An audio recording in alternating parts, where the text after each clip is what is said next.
So I'm starting to feel a lot better than I used to. Still not 100%, but I'm getting there. I've been trying to take it easy, so I'm doing some footage of some older stuff. This video in particular is kind of a fun one that I shot about 4 or 5 months ago, but I haven't had an excuse to put it up, but it's kind of a fun thing. It's basically where the radio doesn't work or the cigarette lighter and the radio go bad, and sometimes it's due to a fault in the radio and sometimes it's due to a fault in the actual cigarette lighter receptacle. But enjoy. You get the radio, it's got the display here, the knobs here. It looks like it's not that high quality. You can already hear it rattling. It's a spoiler.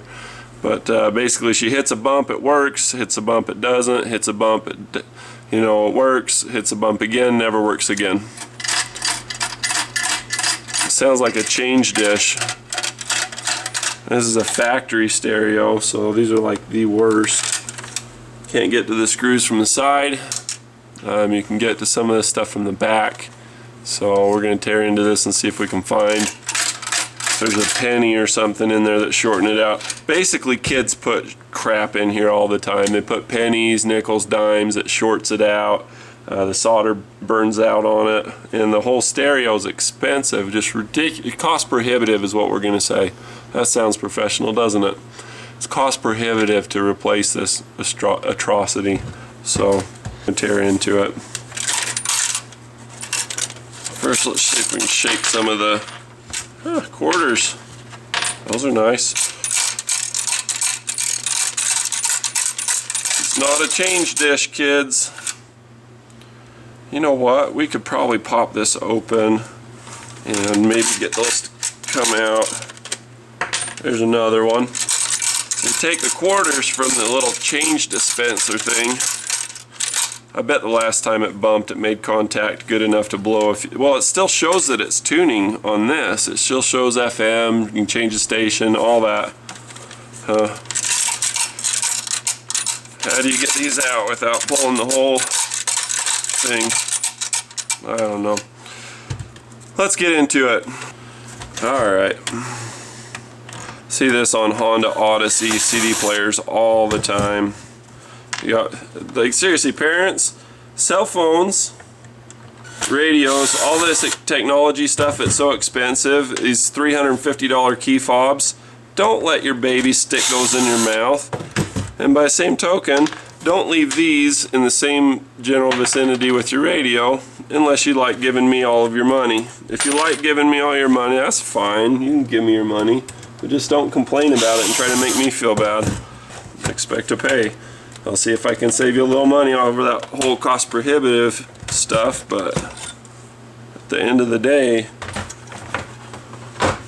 see, look at that. See that quarter in there?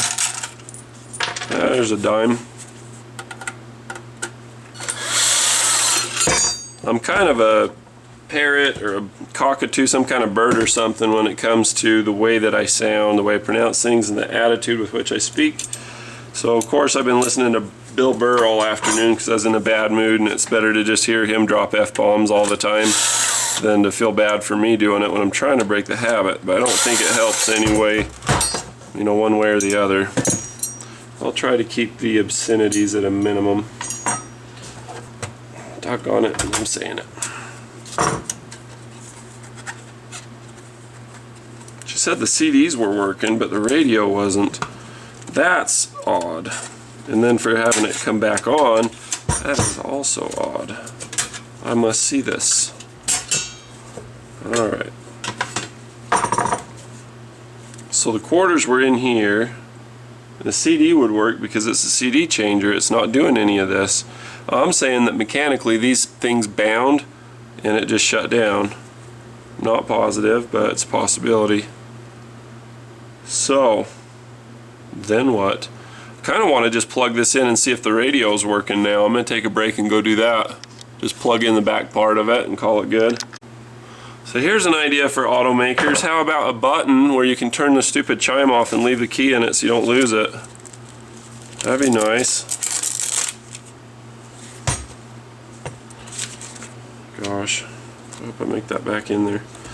Okay, so long story short, I put everything in there and everything is exactly the same, with or without coins. it blew a fuse basically. So I'm going to go to the back of this and look up fuses. Should probably take my gloves off, but I'm not going to. 268. Today's a state holiday and everybody's playing. I'm way past due for lunch. Apparently somebody has blown the starting system fuse. Charging spare power lock. The radio fuse you'd think it'd go out, but there's all this other stuff to it. Flex computer audio system number 20. So fuse number 20. Where are you? It's in here. It's the top left driver's side instrument panel. Cool. I'll check the fuse. I'll let you know. Okay, and to see if this makes sense to you, because it doesn't make sense to me, I just pulled the top top left corner fuse out of the driver's side instrument panel. This one, number 3. Number 3 right here. So after doing that, I pull out, retrieve it at 7.5 amp and multiplex computer ECU 7.5 liter, and it's 15. Location 15 says that it is under the hood over here. So here's a 15, but it's 7 and 5. Anyway, I don't know. This is retarded. This doesn't match up. So fuse 20 audio system is 20 amp, and that's 16. 16's under the hood. I read it wrong. I am having a special day. So make sure you get the amps and the location right. I'm gonna go try again. Swing and a miss. All right, now you've got to see this. And near the steering column, I checked the fuse under the hood, and sure enough, all of them were fine. But here's what you do. You take a Power Pro.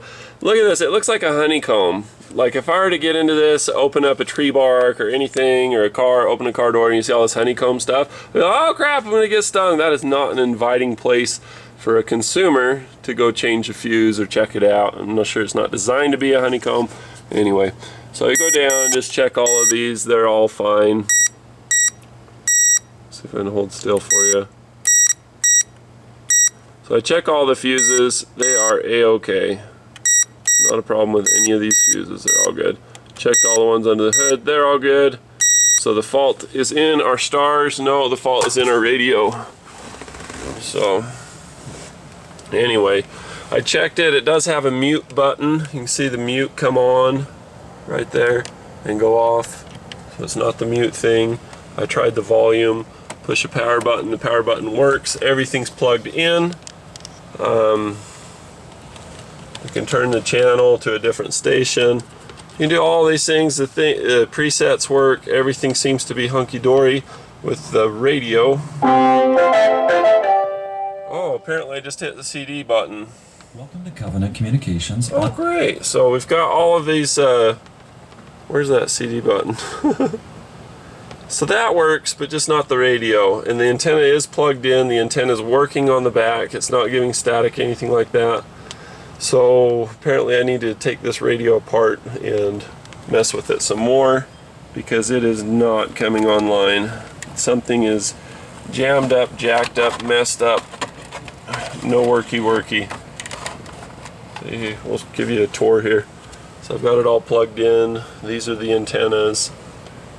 I don't see anything. I think that all the coins stayed in the tape deck or tape player, so I think it's something to do with that. Like one of these electric motors or something needs a kick in the pants or something to get this thing to get happy. I think something jammed and just made it not happy. I don't see any capacitors that are blown. All my X's on top look good. So it should fire up and run. Unfortunately, like I say, the coins would have been captive here and not made it to the circuit board. A lot of stereos that are aftermarket will have a fuse on the back of it. I don't see one of those here. Do I even know how to make a short video? Obviously not. Anyway, I'm going to chew on this for a little bit and see if I can come up with anything. So I'm trying to stimulate this thing, get the circuits to go or something, you know, kind of bump, knock it, get it going. So the best I could find up was the best of Dollar Mindy. Some stuff from going to India. I'm hoping it's not going to chew it up.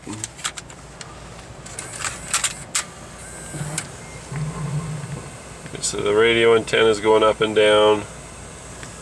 It's playing it. It's going around. It's not eating it. shows that it's playing it. Hit eject, goes back to radio. Still no sound. I don't know why. Stupid thing. Look at all that mechanic. It looks like the back of a dinosaur or something. The big old scales moving and stuff going. Moving parts, man. Don't see that much anymore. Don't even do CDs. Everything's solid state and iPods and flash drives and USB ports. I don't know what to do. She said you'd bang on it and it'd work, and it wouldn't work, and then it just quit working. So I think something burned up. I'm not seeing it. Everything looks clean and good and nice to me, but it sure as can be doesn't have any radio sound coming out of it. Try not to cuss. I'm trying so hard. Anyway, so that's the absolute idiotic thing about having an integrated radio. You got a radio that takes up the same DIN space if the knob's clear to the outside, and you can't do anything with it. You can't change it to an aftermarket radio. Got all the display up in here, it'd just be worthless. There's got to be something for this, and whatever it is, that's what we got to do, because I've got nothing on this. Everything's working in the tape deck. You expect something to short out, it'd be where the quarters were. And the dime, don't forget that dime, we had $1.10 in there. But just nothing, absolute nothing. Somebody's gonna see this video and they'll have the answer. I'll be like, dang it, maybe that's just what we gotta do. So here we are in the stereo. I went ahead and pulled out the 4 screws for the tape deck part of it. So I just got this board, I'll get it unpinned. So I'm looking at this thing and I don't see anything wrong with it. Like Pontius Pilate here, I find no fault with this man. There is nothing. No burn marks, no blown capacitors, no shorts, nothing. Nothing obvious anyway. When I look at this, this has a little circuit board on it. And I found just one thing that I don't think is anything, but I'm going to touch it up anyway. You can see that the texture of the solder here and here is bad, or rough, or just different. I wouldn't say it's bad, it just looks different. But anyway, what if I have this out of it? What if they don't need tapes because nobody even owns them anymore? And I just plug this in, what happens? So that's what I'm going to try next. So I tried it, of course nothing happened, it wasn't any different. I'm looking at this and I've got all of these different little rheostats down in here, like that one and that one, and if there's a couple or one of them down in here. And you can see that the plastic's discolored, it's kind of yellowed around them like they got hot. Wonder if it's there, but I don't have any access. I got to unsolder the base of that. You can see the base of it soldered down for ground. That's a difficult access. I don't know if that's worth doing. I don't know what this is either, just a little ground thing. When do you give up? When do you call it quits? I don't know on this one. I know that I'm sick of working on it. I've got parts that just came into the Chevy dealer, and there's better things that I could be doing, so I'm going to pursue those for now. So I think I know what it is. I think it is this little unit here. When you go to pull this out, you have to pull a screw here. You have to pull a couple off the back side there. Pull this guy out because you got to get these posts to clear. So you've got this guy, and this guy you got to tweak or bend or whatever. So that's what we're going to do now. Did a little reading on the internet, and they're talking about amplifier problems, you know, from just not having any power from anything. And this has power, it just doesn't have it from this unit, so I think that's what it is. I didn't get any sound from the tape deck. You push this up here and here. Didn't get any sound from the tape deck, and so without that happening, but I'm getting it from the CD changer, the obvious answer would be that it's this unit right here. I think this has an amplifier. Notice the little cute one. Somebody in Tijuana is really good at fixing these, apparently, according to the folks on the interwebs. So we're going to pop the cover off of this, which is going to require all kinds of unsoldering. But like I say, there's heat marks on these things. I think that's where the problem is. So we'll figure that out, see if we can get some numbers and hit up Radio Shack or on the internet. Wish it was just a big capacitor like that, something easy to spot. but it's not.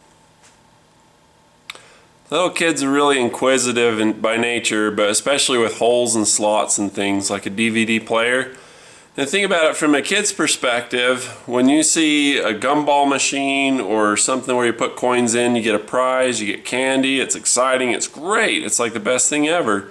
They watch it and it's just the elation that they have causes a memory and a monkey see, monkey do motor function memory kind of a stuff. So naturally when they're in a car and there's a slot and lights and flashy things, and you know, adults are always touching the radio and stuff, naturally they want to put coins in there. So you can't really blame the kid, but it's expensive. So you want to keep coins and things like that out of reach, especially on an expensive car like a Lexus, Mercedes, anything, you know, that has a slot and coins to put them in. Now unfortunately with this one, I called the owner and they didn't want to put the money into doing it, so I lost funding for my little project. I was kind of excited about chasing it down. I like fixing stuff like that. To replace that radio was about $600. You find one $200 through the wrecking yard and just kind of roll the dice with that. I quoted really low in my opinion. I was going to charge them $100 to, you know, fix the amplifier, find the problem, and order parts in and stuff. And they're like, you know, I'm really not into radio that much. So they bagged it. As funny as they just kept saying, you know, as this vehicle came in, you know, I want to fix the radio. I'm like, it's going to be expensive. And they're like, well, how expensive? I don't know. I got to look into it. But I was hoping getting the quarters out, find something. Obviously, that wasn't the case. But what that little unit was on that radio is it was an amplifier that worked just for the radio and tape deck.